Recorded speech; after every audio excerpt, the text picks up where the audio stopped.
One of the worst aspects of chronic illness is isolation without independence. It's weird not having your independence, but at the same time feeling extremely isolated and alone. Because looking back to before I got sick, when I felt very isolated and alone, I still had my independence. When I had nobody to go to the movies with me, I would go to the movies by myself. When I had no one to go grocery shopping with me, I'd go grocery shopping by myself. I would, take myself out on a solo date, right? Now, I can't do that, right? I can't drive myself places yet. I can go to the store by myself now, but I do have to make sure that someone is at least in the parking lot, making sure I don't get stuck in the store, or I don't have a medical episode in the store, right? So I'm never fully alone, but I feel so isolated. Because it's usually my family that is taking me places, and I'm very grateful for them. But I feel so incredibly alone. Because I can't just get up and take myself out on a date. I have to ask somebody for a ride, make sure it fits in their schedule. I have to do everything on their schedule, which again, I'm very grateful, but it is frustrating as an adult doing that. And sometimes when I'm feeling alone and I want to go do something, I can't. I'm just stuck in my room. Like right now, I'd love to go take myself to a restaurant and get some food. Or if there's an event I want to go to, I can't just go by myself, right? So again, I'm very grateful for the people that I have in my life that help me do things, but also I do miss my independence. One of the worst...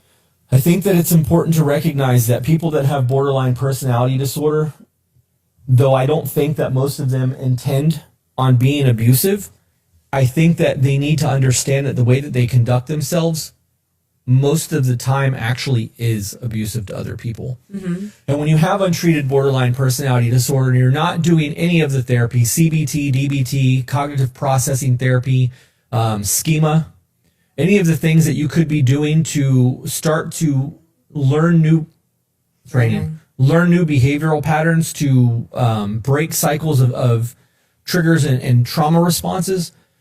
The rain thing happened and I lost my train of thought. Damn. Where was I, chat? Somebody remind me of what the fuck I was talking about. It's completely gone.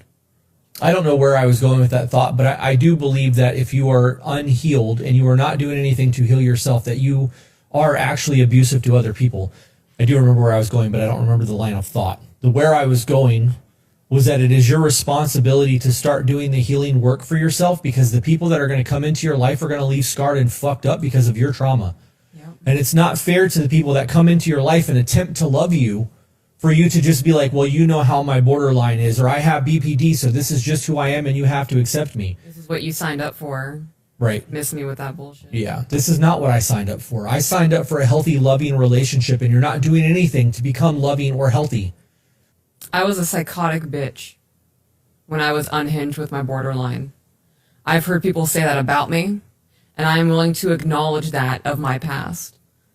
Until you're willing to recognize that you yourself are a Tasmanian devil, leaving a trail of destruction behind you, while thinking that you're protecting yourself while simultaneously abusing people, it's a mess.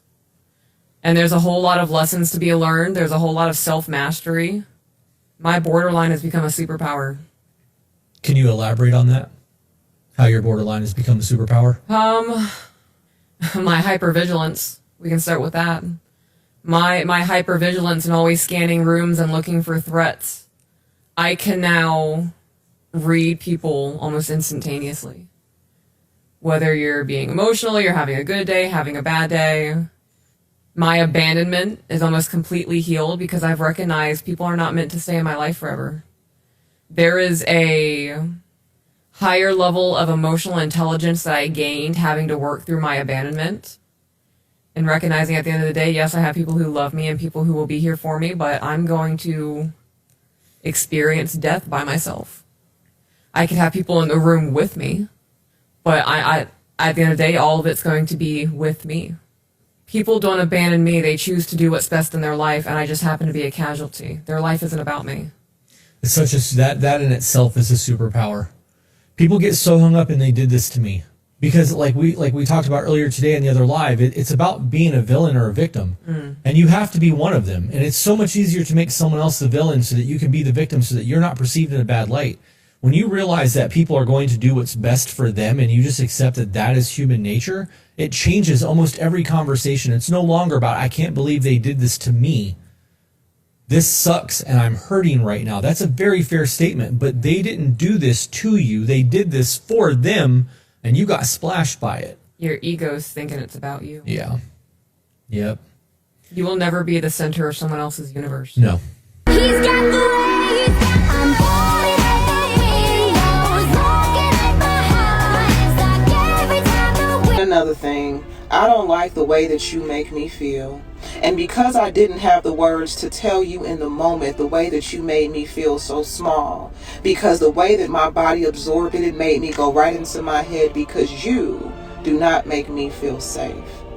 You see, unfortunately, I couldn't tell you in the moment how I felt because of the way that I process emotions, but my emotions do not expire. There is not going to be a time where I go through life and I don't speak on the things that bother me until I retire. See, no, I aspire to be respected by the people in my life, which means that my boundaries means that I might have to come back once or twice to let you know how I feel, to let you know what's really going on inside, to allow me to reveal, to allow me to be vulnerable. So there's going to be times where I might just have one more thing.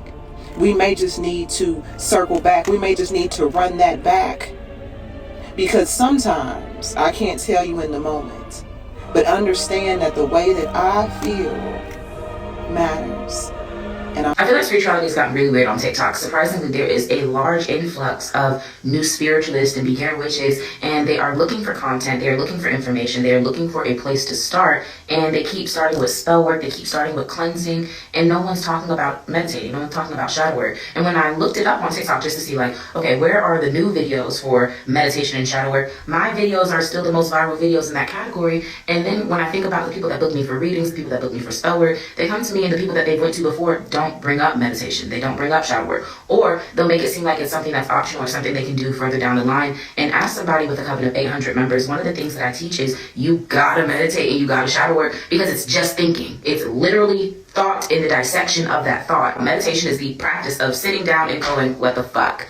And then shadow work is the practice of sitting down and going, why the fuck to the what? So what happened? Why was this our reaction? Why were these the emotions that we felt? Why was this our response? When you don't do meditation, you don't do shadow work, any of the spell work, manifestation, hexes, cleanses are always going to feel inconsistent, incomplete, or incorrect. And it's because you don't know why the fuck you're doing something. You don't know what you're doing it for. Meditation is not difficult. You do not have to silence your mind. If you're struggling to focus, it's probably because the method that you are using is just incorrect for you. So for the next week, I'm going to be teaching y'all for free how to meditate if you catch me on live. Meditation is supposed to be simple. All you need is 3 minutes and a song that you fuck with. You are going to use music for meditation because it's the easiest way to allow you to be tapped into your intuition, tapped into your raw feelings, your raw thoughts, because the music is going to make you see, think, or feel something. And then all you gotta do is keep up with that. Take data. What did I see? What did I envision as I listened to the song? What was I thinking about as I listened to the song? What was I feeling as I listened to the song? And where do I think these emotions, these visions, and these thoughts stemmed from? That's all meditation is. So I'm going to show y'all just how easy that can be if you catch me live.